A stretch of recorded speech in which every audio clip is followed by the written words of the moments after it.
There we go, that's better. How is everybody? Damn, this is such a great crowd. I'm super excited to be here. Whenever I tell people that I do stand-up they're always like, oh my god, and you do it in New York! That is the best place in the world to do stand-up. But they always forget the second half of that sentence, which is, if you're famous. Yeah, if you're not famous, it's actually the worst place in the world to do stand-up. Being an amateur comedian in New York City is like being a Chinese person in China. There's like a billion other people who look just like you and no one's going to give you any attention. Like if I was Chinese, I'd rather be in Alabama, I'm definitely going to get noticed there. Someone's probably going to be chasing me down the street, to get my autograph, right? So I've been in New York for about a year. I don't know about y'all, but is it just me, or do people in Williamsburg look really, really woke, but also very, very mean? Yes! Right? Yes. Preach, girl, preach. They're always like wearing a $100 t-shirt that says human, kind. And then like just ignoring you when you're trying to get directions from them. My name is Michelle, but it only has one L in it, and I always have to tell people that when I work with them. And there's this one guy at work who just never seems to get it right. And he's always like, what's the big deal? Like, it's just one letter. Like, stop being so sensitive. His name is Angus, but I like to call him the weatherman because his reports are always wrong and he somehow still manages to keep his job. Yeah, and I even came up with like a fun little slogan. I was like, hey, just to let you know, my name only has one L because I'm one L of a gal. No, still comes at me with the 2 L's. So now I'm just like, screw this guy. And now, whenever I email him, I just drop the G from his name. Because it's just one letter, it doesn't really make a difference. I mean, he should be glad his name's not Virginia, that's all I'm saying. And then there's this other lady at work who I think thinks that she's trying to be polite, but she actually just kind of comes off as a little bit racist because I introduced my teammate Rajan to her and she was just like, oh, I'm not even going to try to pronounce that. I know I'm just going to butcher the name. And I was like, I'm sorry, what is your name? And she's like, well, oh, it's Anne with an E. And then she turned to a friend and was like, yesterday I was at yoga and I'm really not feeling my Suptavasa Kanasanas. And I was like, all right, Ian, like, you need to stop being rude. And you need to, learn how to pronounce people's names, right? You know what else white people need to stop doing? Stop rating Asian food on Yelp, okay? You're fucking up the algorithm.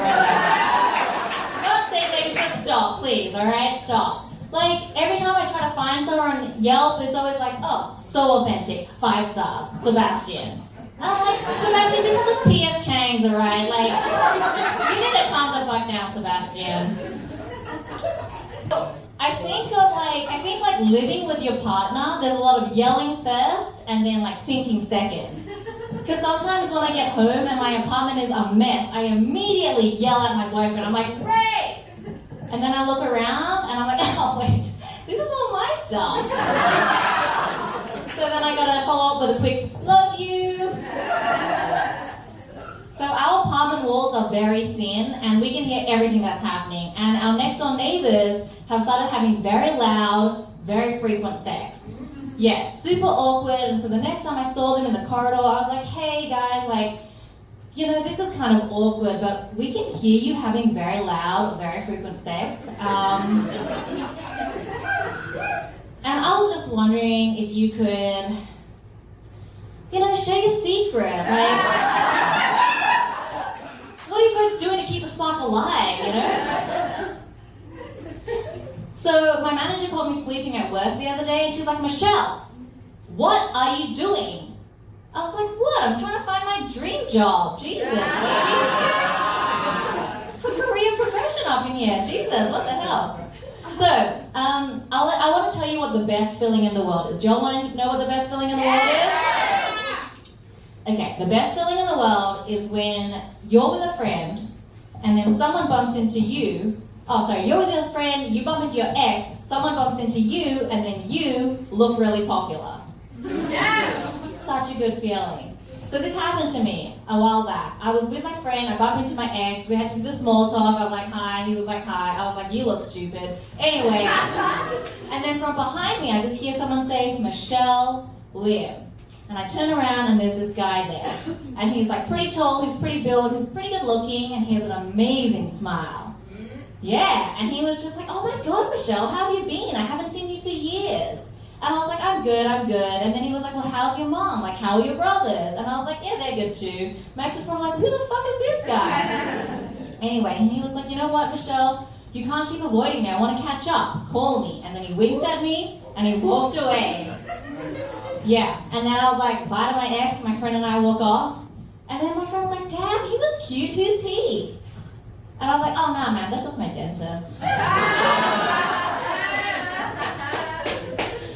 Alright, I'll leave you with this one. So, there's been like a lot of kind of news around Asian hate and stuff like that in New York City. And I was a victim of an Asian hate crime a few weeks ago. Yeah, I was like walking down the street, Times Square, minding my own business, and I see these 3 guys, and they come up to me. And one of them was like, oh, ching chong ling long, ching chong ling long, long. I was shocked, right? I didn't really know what to say. So I just looked at him and I was like, you know what, man? We're in America. I have to speak English or get the fuck out.